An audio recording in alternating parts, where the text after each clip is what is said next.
Lift up your voice and sing. Lift up a shout of praise. Oh, there's only one name. We lift up a shout. We lift up a shout. Oh, together we sing. We lift up a shout. We lift up a shout of praise.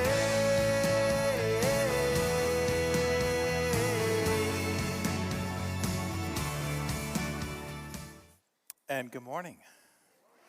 Hey, I know you have, you all received your communion elements as you were coming in. Just hold on to them because we're going to talk about Jesus turning water into wine. So we're going to do this at the end.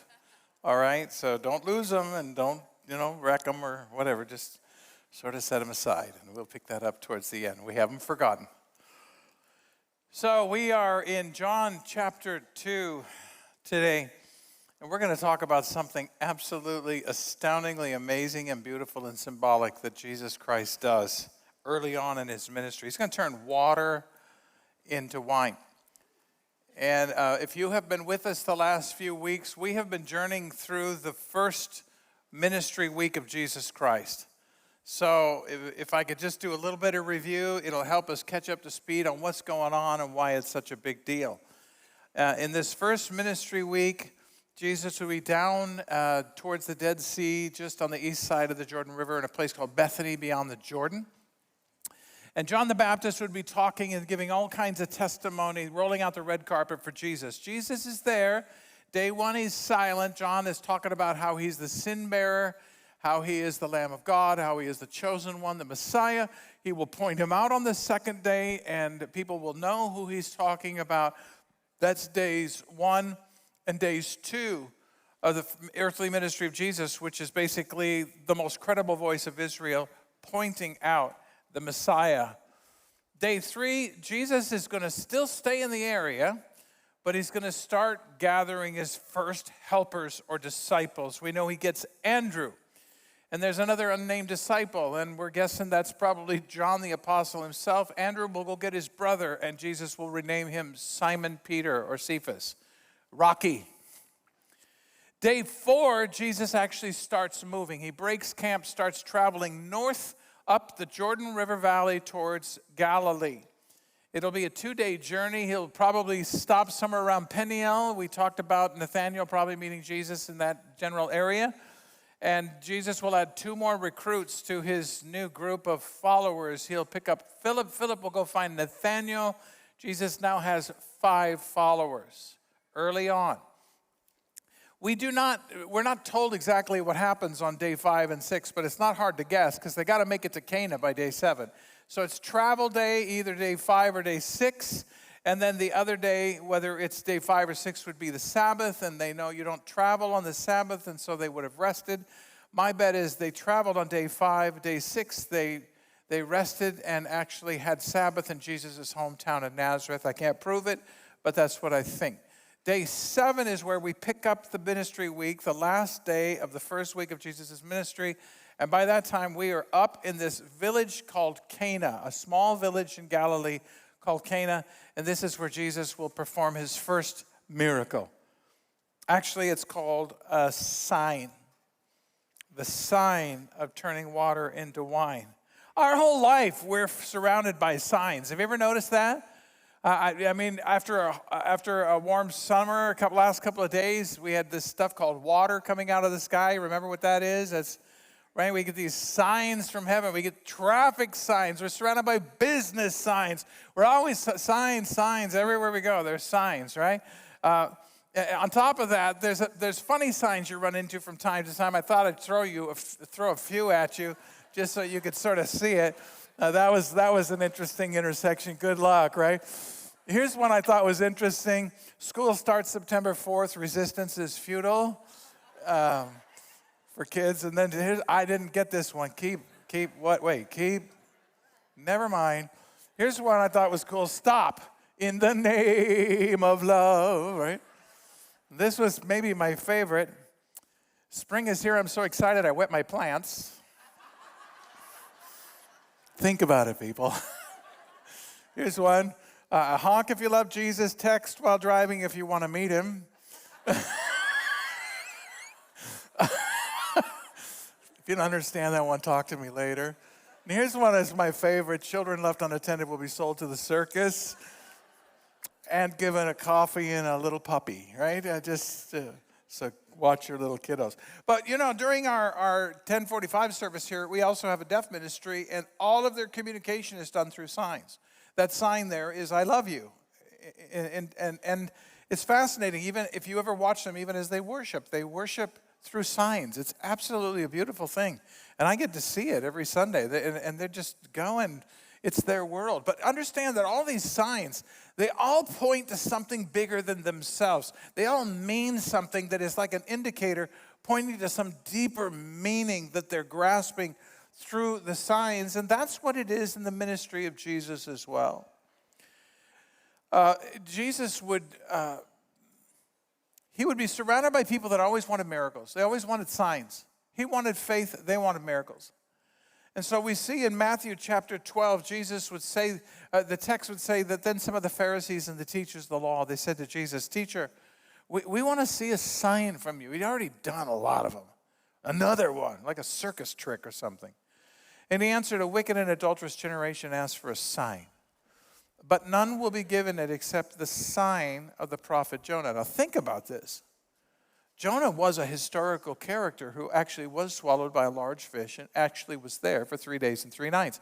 That historically happened, but it was a sign pointing to something greater that was about to happen. Jesus says, as Jonah was 3 days and 3 nights in the belly of a huge fish, so the Son of Man will be 3 days and 3 nights in the heart of the earth. And so the story of Jonah is also a sign pointing forward to an even greater event, which is the death and the burial and the resurrection of Jesus Christ. So pay attention to signs. As we continue our journey through the Gospel of John, today would be a good time for me to tell you that one of the dominant features of the Gospel of John is this whole concept of signs. Matthew, Mark, and Luke, they're called the Synoptic Gospels. They're full of miracles. Miracles, miracles, miracles. But not John. John's gospel only has 7 or perhaps 8 miracles, depending on how you count them. And they're not called miracles. They're called signs. John really likes the concept of signs. He calls them semeion, or signs. And for John, a sign is a miraculous, wonderful thing that Jesus does that points to something far greater if you're paying attention. It's like this time-release capsule where you're going to make a much bigger spiritual discovery than the immediate thing that was done. So pay attention to the signs in the Gospel of John because they're leading us all somewhere. And in fact, we'll see repeatedly John will use that word semeion. John 2:11, what Jesus did here in Cana of Galilee was the first of the signs through which he revealed his glory, and his disciples believed in him. 2 chapters later, this was the second sign Jesus performed after coming from Judea to Galilee. Chapter 11, after Jesus performed many signs in their presence, they still would not believe. That's chapter 12, sorry. And then the purpose statement of the whole gospel is chapter 20, 30, verses 30 and 31. Where it says, Jesus performed many other signs in the presence of his disciples, which are not recorded in this book. John just gave us a very, very small selection. Why? But these are written that you may believe that Jesus is the Messiah, the Son of God, and that by believing you may have life in his name. So, principle number 1 this morning as we take a swan dive into the first of Jesus' 8 signs in this gospel is that the ultimate goal of Christ is that his signs would lead us to faith in him and life in his name.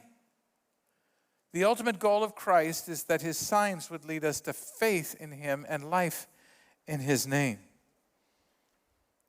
So with that in mind, let's go ahead and just jump into the very first sign or miracle that John talks about in his gospel. It is in chapter 2, verses 1 through 11, and it is the sign of turning water into wine. And I'm going to pick it up. You follow along in your Bible, or I'll put it on the screen, whichever way you'd like. But it says on the 3rd day. That's an interesting little detail. Anybody else remember something that happened on the 3rd day? All right, but this would be the 3rd day because day 5 they were traveling. Day 6 would probably be Sabbath, so this would be on the 3rd day, which would be the 7th day of the week. On the 3rd day, a wedding took place in Cana in Galilee. Jesus' mother was there. What was her name? You guys are Bible scholars. Mary, yeah, way to go. That's right.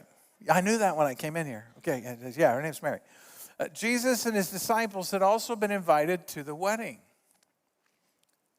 When the wine was gone, Jesus' mother said to him, they have no more wine. He said, quit whining, Mom. No, I didn't say that. He didn't say that. He said, woman. He doesn't even call her mom. He calls her woman. It's polite, but a little distancing. Woman, why do you involve me? My hour has not yet come. Some translations say time. It's literally hour. My hour has not yet come. His mother said to the servants, do whatever he tells you. Nearby stood 6 stone water jars, the kind used by the Jews for ceremonial washing, each holding from 20 to 30 gallons. Okay, 6 times 30, 180 gallons by the time you're done. So whatever's happening here is going to be a lot. Jesus said to the servants, fill the jars with water. So they filled them to the brim. Then he told them, now draw some out and take it to the master of the banquet. They did so, and the master of the banquet tasted the water that had been turned into wine. He did not realize where it had come from. This is the host, right? Where it had come from, though the servants who had drawn the water knew. This is interesting. This is a low-profile miracle that not everybody knows about. The disciples and the servants will know about it. I don't even think Mary's going to know what happens here. Very interesting. And then we see towards the end of this passage, then he called the bridegroom aside and said, everyone brings out the choice wine first, and then the cheaper wine after the guests have had too much to drink. But you have saved the best till now. Jesus makes good wine. And this is the key right here, verse 11. What Jesus did here in Cana of Galilee was the first of the signs through which he revealed his glory, and his disciples believed in him. Wow. That's a lot of stuff in 11 verses. What I want us to do is I want us to kind of approach this passage like journalists this morning. And when a journalist shows up on a scene to figure things out, 5 questions need to be asked and answered. When did it happen? Where did it happen? Who was present? What actually happened? And what's the big deal? Why? The why question about purpose. So that's what we're going to do. We're just going to walk through this passage like good journalists, and we're going to ask when, where, who, what, and why. All right? We'll just tackle it. 5 questions. That's going to be our MO this morning. And the first question is the easiest. When did this happen? The answer is, you already know. I already told you. At the very beginning of Jesus' public ministry. So Jesus has been baptized by John the Baptist. Even though he never sinned, he's launched into his new ministry. The Holy Spirit comes on him. He's thrust out into the Judean wilderness where he's fasting, and he's been tempted by the devil, and he passes the test. He doesn't fall. He comes back to the Jordan River. John the Baptist points him out as the Messiah. He gathers his first disciples, and he's walked all the way up to Galilee. And so this is day 7 of the first, it's the end, the last day of the first ministry week of Jesus Christ. Only the Gospel of John gives you these details. So I'm grateful for John because of what he does here. So it's pretty easy. When did it happen? It's at the very beginning of his public ministry, day 7 of the first week. The second question is, where did it happen? And we know this too. We know that it happens in a little village, a little teeny weeny tiny village in Galilee called Cana. It's just about 4 miles northeast of Nazareth. We know that's where it took place. Now, Jesus and company would have traveled about 60 miles on foot from where he had been baptized, walking up the Jordan River Valley. It would have taken them about 2 days to get to Nazareth, but they walked back then, and they could handle 20, 30 miles a day walking. Most of it was plain until they got to Nazareth, and it'd be a pretty steep climb to get up to Nazareth. And you have to go through Nazareth on the ancient Roman road system to make it to Cana, so they would have had to pass through Jesus' hometown. Now, I in all fairness, there's not absolute certainty about where this village of Cana is. There's a couple of theories, but I think the most prominent one that's accepted by most scholars and referred to early on in church history is Kafir Cana. And it's a little village about 4 miles northeast of Nazareth. It's covered today by a modern Arab village, but they have found an ancient church there. It goes back to early centuries commemorating this event. They found underneath that part of an old village, and so they feel fairly confident this is where it is. When we take tours to Israel, we stop at this church that's built at Cana, and people want to renew their wedding vows and, buy wine made from Muslims. And I go, why would you do that? They'll never taste it. It's probably terrible. But okay, whatever. So this is where this would be. But I think more important than the actual location is the fact that it was obviously a dinky little place. I mean, even as they do excavations, there's hardly anything to find there. And you ask yourself, okay, so if Jesus came today to do a miracle, let's just say he comes to California. Well, you would think he'd go to Los Angeles, or he'd go to San Francisco, Sacramento needs lots of miracles, that's for sure. But would he go to Wilton or Florin or Franklin? He's going to this tiny little place. And I think what this shows you is he's for the little guy. Principle 2 this morning is common people matter to Jesus. Common people matter to Jesus. Now think about this. Do you know how many people are breathing oxygen and eating food this morning? 8 billion people on this planet. And he can still speak all of their languages, and he knows all their pains, he knows all their secrets, and they matter to him, whether they live in an urban area or a rural area. So Jesus picks this little dinky place to do his first 2 miracles. This is amazing. You'll see it happen again in chapter 4. Cana. Now remember, he is also keeping a promise to Nathanael, chapter 21, verse 2. Nathanael's from Cana, so Jesus is taking Nathanael home to keep his promise that greater things would happen. But that's another part of the story. But I don't know, it does my heart good to know that Jesus would do this in a small place, which means he sees you. I've been in the hospital all week long because my wife had a couple of operations. And I got to tell you, there's misery everywhere in that hospital. As I was visiting my wife last night, there was someone in the next room screaming, excruciating pain. And he sees. It matters. It matters. Back to the story. Let's talk a little bit about the who question. Who's present? And again, this is not hard to figure out. We know that Jesus, 5 disciples are there. Mary's there. The bride and the groom have to be at the wedding, right? The bank host, the guy that's the officiating guy that's responsible, the servants, the wedding guests. I'm guessing 75 to 100 people. But as we kind of go through this, let's remember that the 5 disciples, it's not 12, it's 5. We've got Andrew, probably John, the apostle. We've got Simon Peter, you've got Philip, you've got Nathaniel. And they're just fresh. They're green. Then you have Mary. Mary, this is an interesting piece of information. Interestingly enough, you don't have Joseph mentioned. Joseph was Jesus' surrogate father. His true father is God the Father. But by this time it appears Joseph is dead. Otherwise, he would have been mentioned in the text.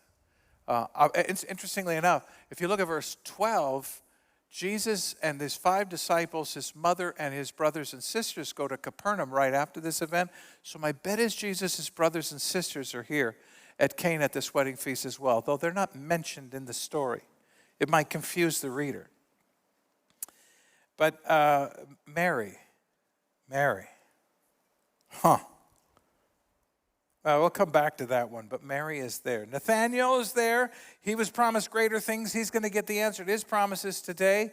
And it could be that it was, Nazareth and Cana are fairly close together. And so it would appear that Mary is a close relative of somebody in the wedding party. She may have even been responsible for catering, and that's why she tried to get Jesus into this. I don't know. Or it could be that Nathaniel's extended family is hosting this wedding and that we're invited to the wedding because of Nathaniel. Don't really know for certain. But it would appear that as Jesus and his company show up, they're kind of jumping into the wedding week after it's started. And they might be kind of spontaneous. Oh, yeah, you got to have to invite them because they're relatives or whatever. And I do want you to think about this. This can be a big deal because if you've got 6 men that have been traveling for 3 days they eat and drink a lot. And that could trip a switch. So that's who is present, but maybe the bigger question is what actually happens?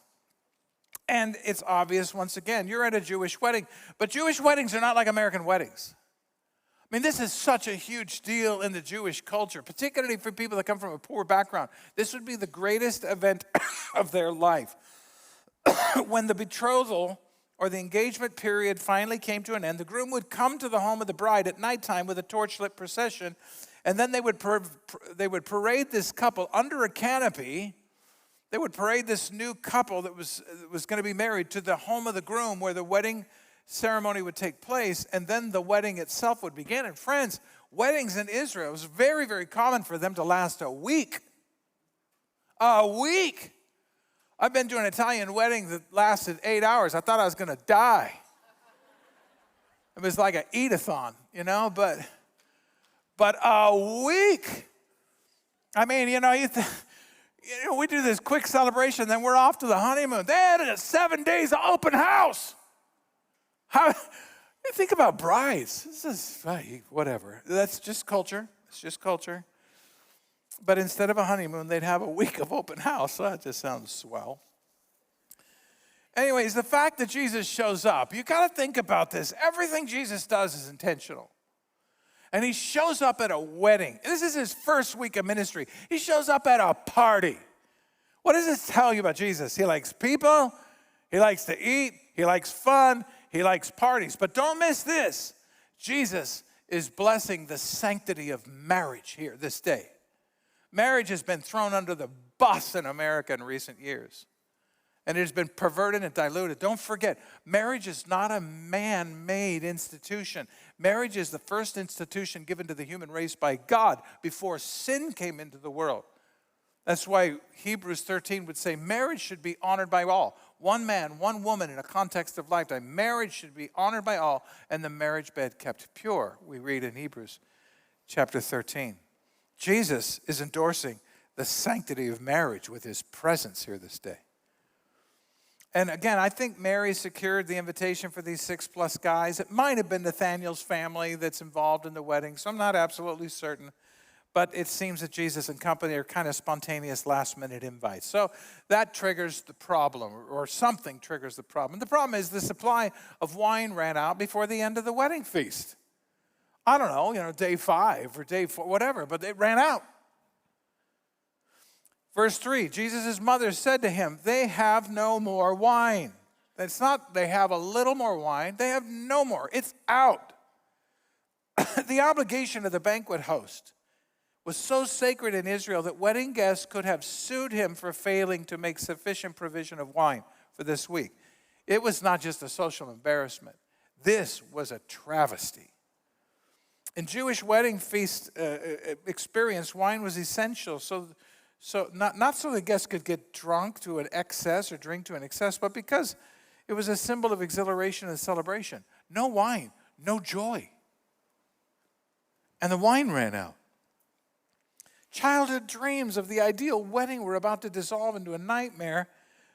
So when the supply of wine fails, it was more than just a case of social embarrassment. The bridegroom and his family could have faced serious legal problems. So you think about this, what Jesus is about to do is doubly valuable. That he's about to give them a gift of great wine, about 180 gallons of it. Woo! That's a pretty nice gift. So Jesus will solve a problem here, but Mary's behavior reflects the serious realities, and it makes me think she might have been part of the catering crew because she immediately tries to solve the problem by jumping in and calling her son to fix it. And maybe, just maybe, there's a little bit of a dig in the fact that the guys you brought sure drank a lot. So at any rate, the solution is this. Mary charges Jesus to solve the problem. This, I find, is one of the most interesting dynamics in the scripture. The mother of God looks like she's giving him a push. And you got to work this one through theologically because there's some problems in this passage, all right? I got a couple of options. Let me pitch a couple of options your way. You tell me which one you think is right. Option number one would be this. Jesus was her oldest son, so Mary considered him to be the most responsible. Over the years, he'd proven to be responsible time and time again, so she just leaned on him to be helpful and resourceful. Jesus, go to Walmart and get us some $2 Chuck stuff. Possible? I don't buy it. Option two. Mary knew her son was special, and she sought to give his agenda a little motherly push. You know how moms can be. Don't forget, she's had angelic visitations. Don't forget, she conceived without the intervention of a man. Don't forget that she took the journey down to Bethlehem and saw prophecy fulfilled. She saw the shepherds come in.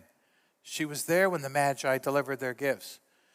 She just escaped the massacre of Herod at Bethlehem by seconds through the provision of the Magi. She heard Simeon and Anna utter their prophecies in the temple when they dedicated Jesus. That boy is not like other boys. He's special. He's a Messiah. She knew it. She had to keep it quiet. She knew that he knew, and he knew that she knew that he knew. So as a mom, she just kind of, he's old now. He's not going to be a carpenter. He's started a ministry. He's got followers. The ground is trembling. Get a move on, Jesus. I think she's trying to give him kind of a little motherly, let him know what we know, kid. Let's take this thing on the road, public. And in Luke, 2 times it says this. It says, Mary treasured up all these things and pondered them in her heart. But you got to think about this. And I know for those of you that are moms, you will appreciate this. Let's imagine it appears that Jesus, from Mark 6:3, I think it is, that Jesus had at least 7 brothers and sisters. A big honking family. He's the oldest. Never sinned. Never disobeyed mom or dad once. Never. Never. Could you imagine that? You know he's special, right? So why not just get a move on? Here's the problem. Jesus looks at her when she says they ran out of wine, and he says, why are you involving me in this? My hour has not yet come. And he will say that many times, but he doesn't just say, why do you bother me? Notice he says, woman. It's gentle, it's polite, but it's a little distancing too. He doesn't say, Mom, because she is clueless about what he came to do. She thinks he's going to pull it off through miracles and military victories. And he came to die. She does not understand that. Any time's right for a person like Mary. But Jesus he's on a clock from the Father. My time has not yet come. But I think it's fascinating that Mary just seems to bypass her son in this story. I don't know how you want to work this one out theologically, but she just sort of blows him off. He says, my time has not yet come. She doesn't even respond to him. She turns to the servants and says, do whatever he tells you to do. It's like she bypasses him. I look at that and I go, what? I remember, obviously, we were missionaries in Italy for 18 years, and it's the home of Roman Catholicism. But I remember there was this Roman Catholic priest, and he was flying with an evangelical pastor, and they happened to sit next to each other on a plane to South America. And they struck up a friendship, and they had a good conversation.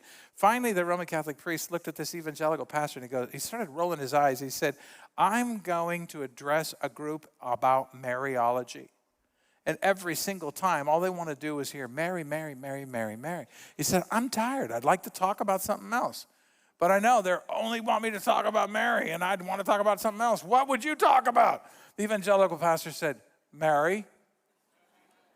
And he goes, I thought you guys didn't believe in Mary. I said, well, we believe everything the Bible says about Mary. He said, why don't you preach what Mary said at the wedding feast? Do whatever my son tells you. That's really good advice, isn't it? Regardless of where you stand with Mary, the Bible tells you that Mary is pointing you to Jesus. Do whatever he tells you to do. It's a pretty cool story, isn't it?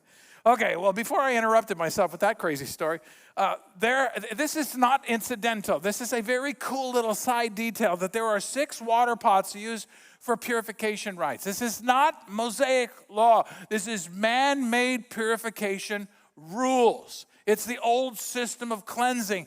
And they would bring these in. They still do it to this day at the Western Wailing Wall. They have this little place where they have cups, and you just put a ceremonial little splash on your hands, and they call that good. Your hands could still be filthy. It doesn't matter. It's just a human tradition and a human right. And in fact, as I was thinking about this, I was thinking about John chapter 7 that says this. It says, the Pharisees and all the Jews, they don't eat unless they give their hands a ceremonial washing. That's not with soap or cleaning them. They can still be filthy dirty afterwards.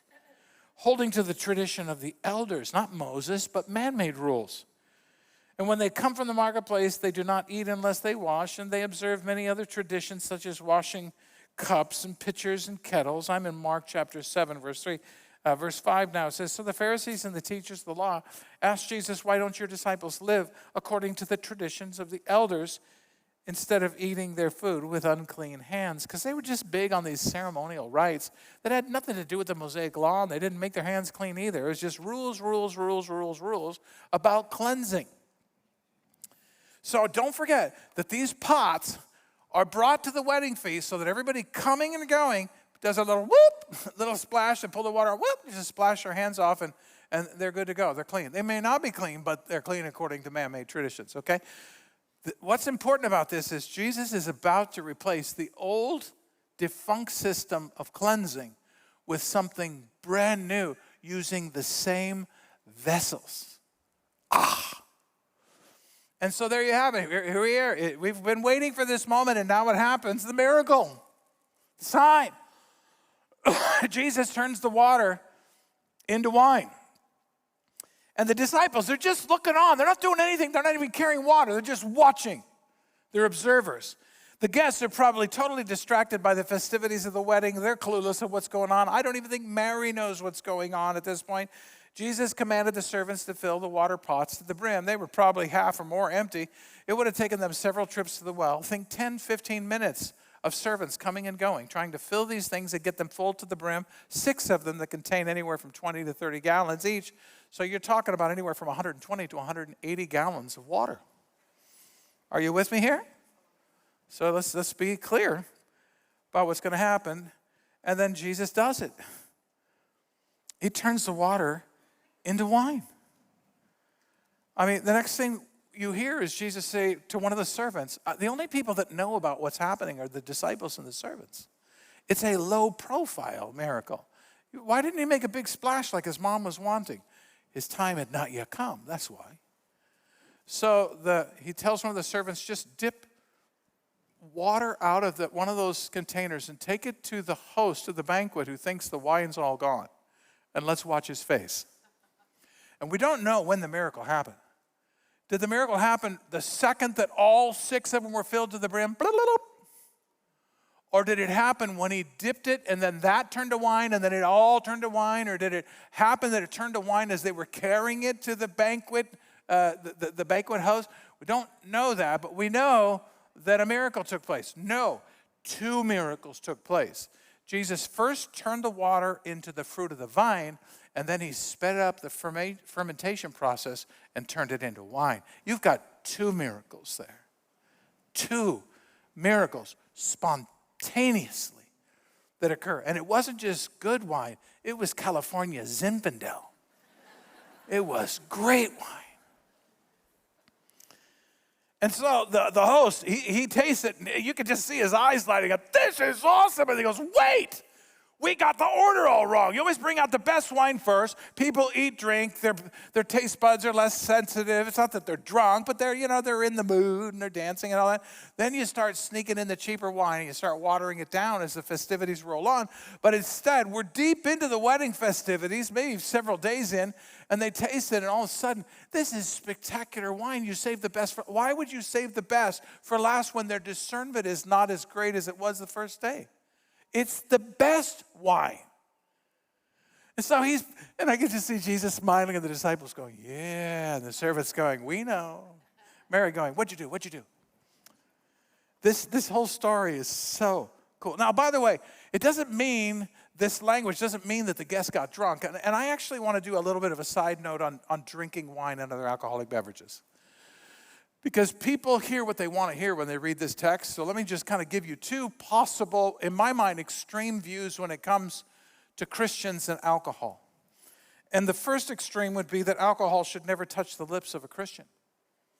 And there are some people that take this view. I understand it. I don't agree with it, but I understand it.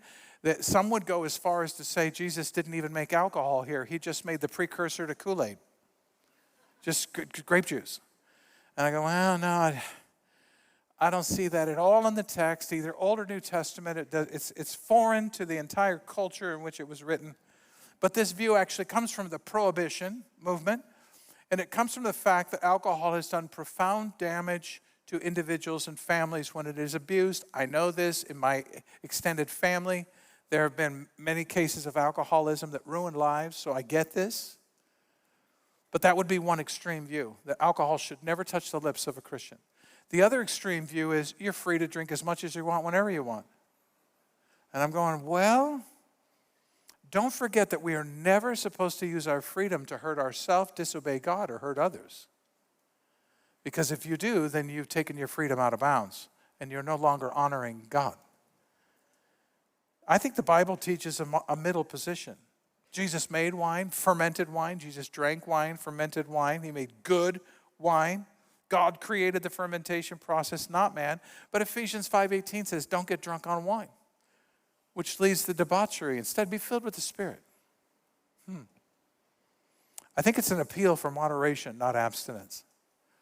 The fruit of the Holy Spirit is self-control. Moderation, not abstinence. Be cautious about the context if you drink alcohol. Don't hurt yourself or others in drinking. I do remember a time when I thought I was so free as a Christ follower that I ordered an alcoholic beverage, and I knew the people I was eating with had trouble with alcohol. I misused my freedom. I don't think a Christ follower should do that. These people, they had open wounds on this issue, and I didn't need to throw salt in them by misusing my freedom and just saying, I'm a Christ follower, I'm free to do whatever. No, you're not free to hurt people. By the way, in the ancient world, I just want you to know that the practice was to dilute wine with water by a third, sometimes as much as watering it down to about 1/10 of its original potency. So wine back in those days would have had the alcoholic content of less than an American beer. So it would have taken a lot of that beverage. And drunkenness was absolutely a scandalous thing in Jewish culture. So be careful to read into a text what is not there. But let's come back to the text, because we need to ask and answer. This is the biggest question of them all. Why did Jesus do this then? What's the significance? Because we know it's a sign, so it points to something greater than the actual turning of water into wine. Remember that Jesus' miracles were never naked displays of power or tricks to impress the masses.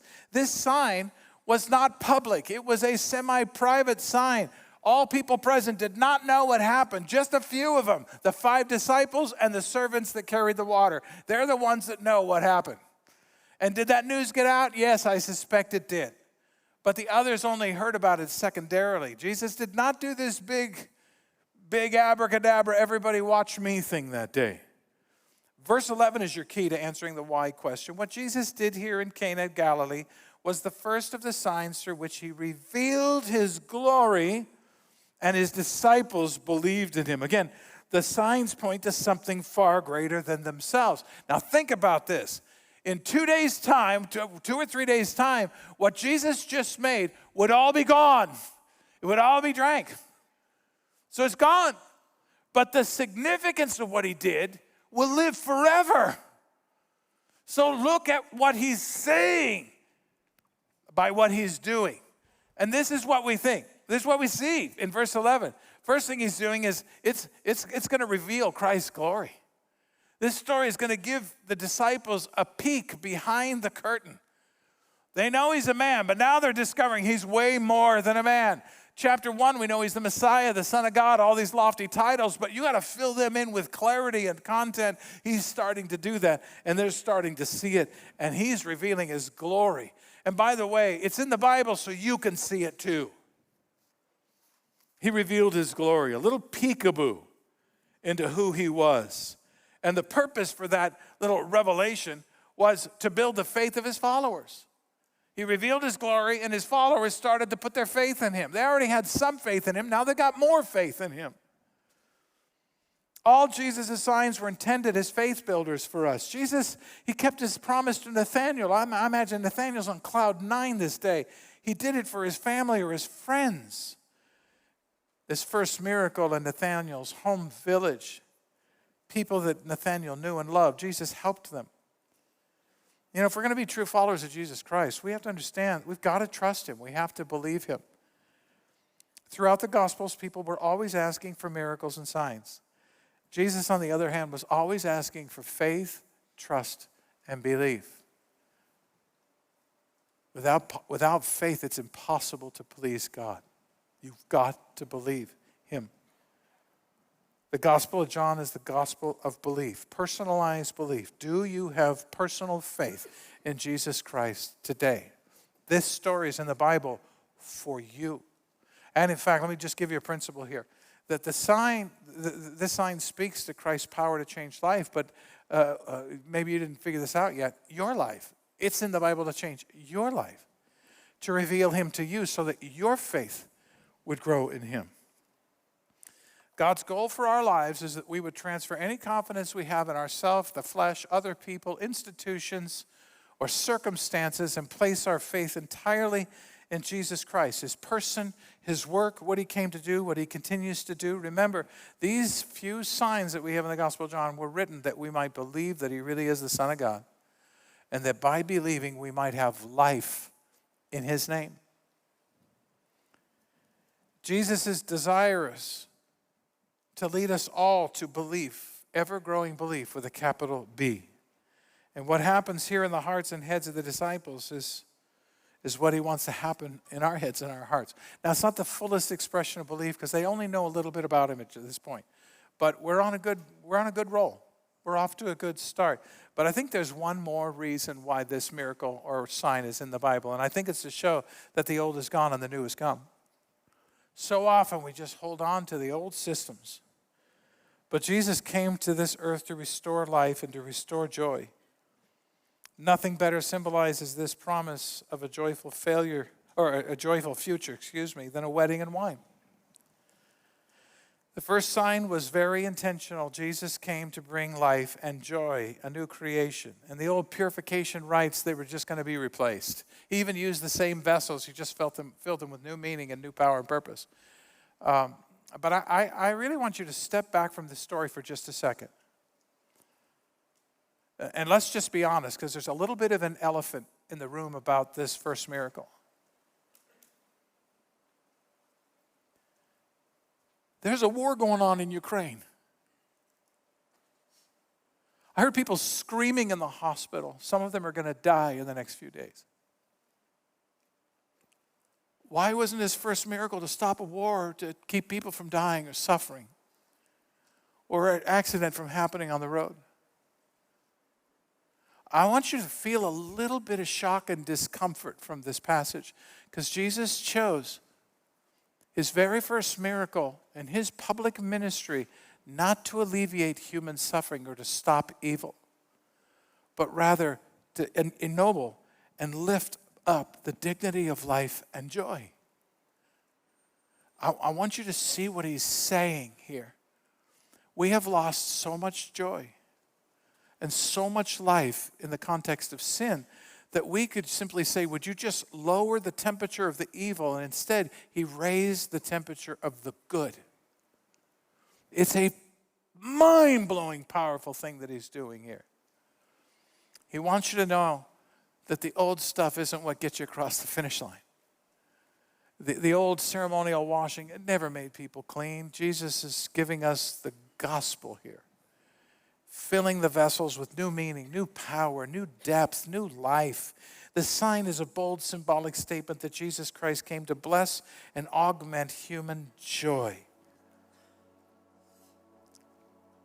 He changed the water of Judaism into the wine of Christianity. And I want to end this. I don't usually do this.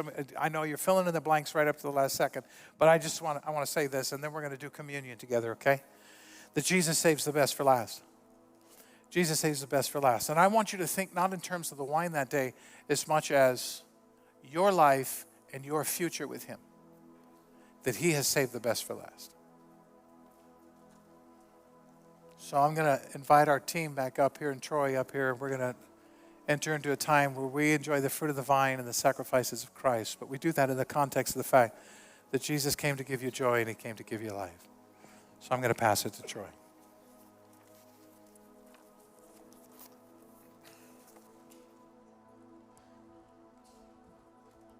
So we choose joy this morning, and it's a joyous occasion to come together in communion. So if you all have your elements, if you don't, raise your hands.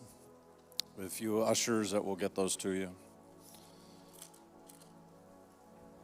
I thought it'd be appropriate to just look at a passage in John, because early in Jesus' ministry, we read in John chapter 6 that Jesus was the bread of life, and we're about to partake of that bread. Chapter 6, verse 35, Jesus declared, I am the bread of life. Whoever comes to me will never go hungry, and whoever believes in me will never be thirsty. I am the living bread that came down from heaven. Whoever eats this bread will live forever. This bread is my flesh, which I will give for the life of the world. So this is early in his ministry. He knew what his purpose was. And then when he gathered at the end, the last day of his ministry, with his disciples, with the fellow believers like you and me here today, he took the bread and the cup. And he said, this is my body broken for you. This is my blood poured out for you. It's what I'm going to do for you. This is our new covenant, that I will pave the way for you to be right with God. So like Mary told the servant, let's do what Jesus did. Dear Heavenly Father, we come before you with joy in our hearts because of what Jesus Christ did. And Lord, we take these symbols of the bread and the fruit of the vine and say, Lord, yes, we want to remember you. We want to thank you. We want to be grateful. And we want to calm our hearts. And in the quietness of our minds and our hearts, we want to praise your name and remember you. So if you want to take the bread.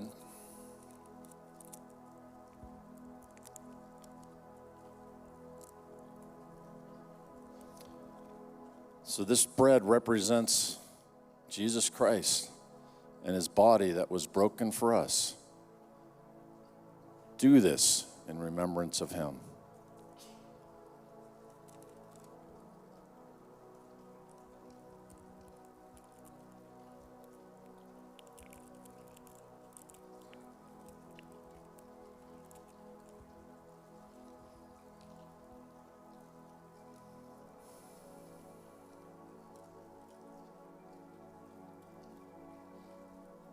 And in the same way, he took the cup, knowing that his blood was going to be shed for us as the final sacrifice.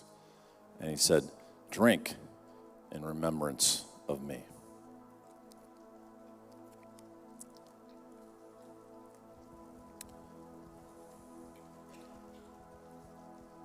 As we prepare for the final worship song, I'd like to ask our prayer team to come forward and invite any of you, if the Lord has touched your heart in any way this morning, whether you have a prayer request or not, come forward and enter into prayer with a fellow brother or sister to be blessed by them and their words and for us to pray over you.